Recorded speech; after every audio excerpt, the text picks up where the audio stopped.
As we edge closer to the European Championships, the question on everybody's lips is, can Russia win Euro 2020?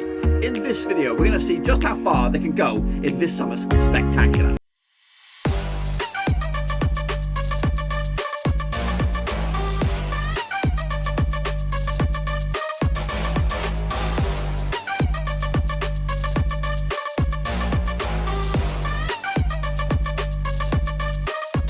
Right, folks, back once again with another video. Today, it's all about Euro 2020 as we take a look at a nation's hopes of the tournament this summer. We'll see just how far they get, of course, in my eyes, when the tournament kicks off in June. We'll talk about that in a minute. Of course, a big shout out to the VIPs, the patrons behind the scenes. Thank you for your continued support. I do appreciate that, guys. And of course, if you want to join yourselves, check out the links down below, patreon.com/. But today, it's all about Russia. That's right, boys and girls, and hopefully at the end of this video we'll be able to answer two simple questions. Can Russia win Euro 2020?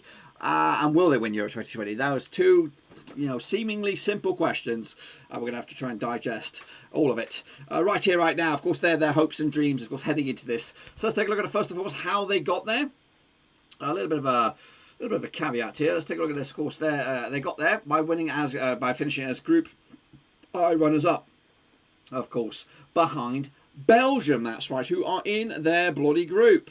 That's right, so familiar foe perhaps. Of course, they played them twice in the qualifying campaign. Losing both of them, is that going to be a reoccurring factor, of course. But anyway, they sealed the deal, of course, back on the 13th of October 2019. And not a bad record, of course, quite comfortably over the third place Scots, who did also manage to squeak through via the playoffs. This will be their 12th Euros. That is correct. The 12th Euros, of course, as a USSR as well back in the day. Of course, they won it back in, of course, 1960, but also tournaments in 64, 68, 72. Bit of a gap then over to 88, 92, 96, 2004, 2008, 2012, 2016. It's 1, 2, 3, 4, 5.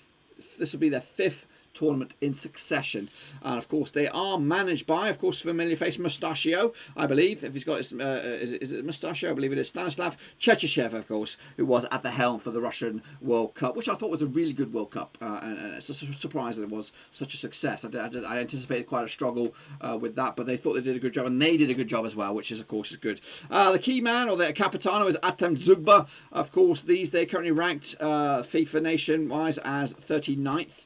They are once ranked as high as third after 1996. Their best player for me is Alexander Golovin. Of course, that is a debatable question. Of course, some may think Mario Fernandez, of course, from Shakhtar Donetsk. They've got the Miranchuks, the brothers there, two crafty players. One plays for Atalanta, and the other one plays for Lokomotiv Moscow, I believe. But anyway, they're here, they're there, and they fancy the chances, I think. And again, they'll be one of the host nations if everything goes according to plan. How about their record, though, in the overall grand scheme of things? Here we go. Let's have a look at it. They actually finished ranked as high as 12th when compared to all other nations, picking up 18 points out of the 8 games that have been taken into account. Of course, they scratched off a couple of games against the Belgians, I believe.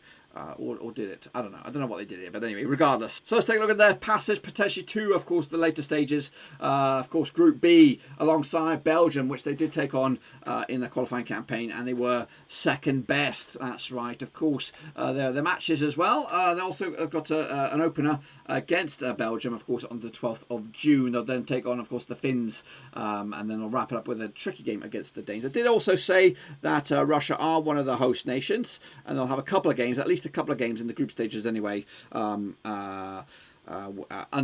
home soil. They'll be based out of Khimki, out in Russia, of course. They will seal the bloody deal on that one, won't they? And again, it's a group that's the majority. You would fancy the Russians to get through this, but it is a toss-up between themselves and Denmark to get through as best mates to Belgium, of course, who should comfortably win this group, no questions asked. But of course, you can never rule out the Belgians. I'm sorry, you can never rule out the Russians, of course, on this one. I think with the recent success or the recent joys that the Russians had in the World Cup and hosting it and turning out a decent performance, this is another opportunity for them to kind of reclaim themselves as one of the top 8, top 10 nations in Europe, and of course build a reputation for the Qatar in 2022.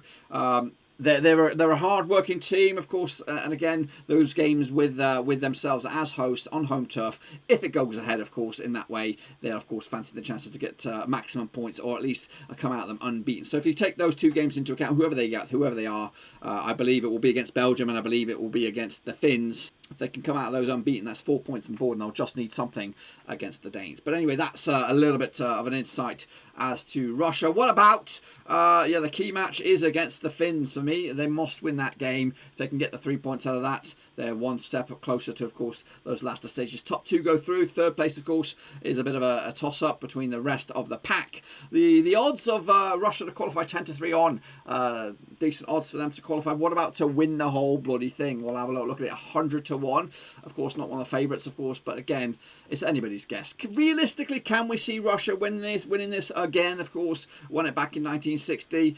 To be fair, if they were to win it, I wouldn't be surprised. I wouldn't be stunned. I wouldn't be amazed, because I think of a nation of such size and such history, I wouldn't be surprised. I'd be a little bit surprised, but I think they've still got a lot of key individuals that could be game changers along the way. I think their weakness for me is their defensive side of their game. I think their long-standing keeper Akifenwev, I think he's retired now, so there's question marks about who will be number one.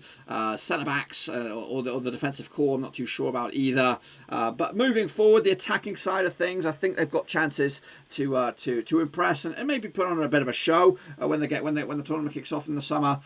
So yeah, realistically though, can they win it? I don't think so. I think just getting out of this group should be their main focus for the time being. So if they cannot win it, they will not win it. They will not win it in my eyes. They will not win it in my eyes. Of course, the Finns are the team. They have to at least get better than them, beat them. Guess what? You get to the knockout stages. For me, though, I do anticipate a good, long-standing run for the Russians.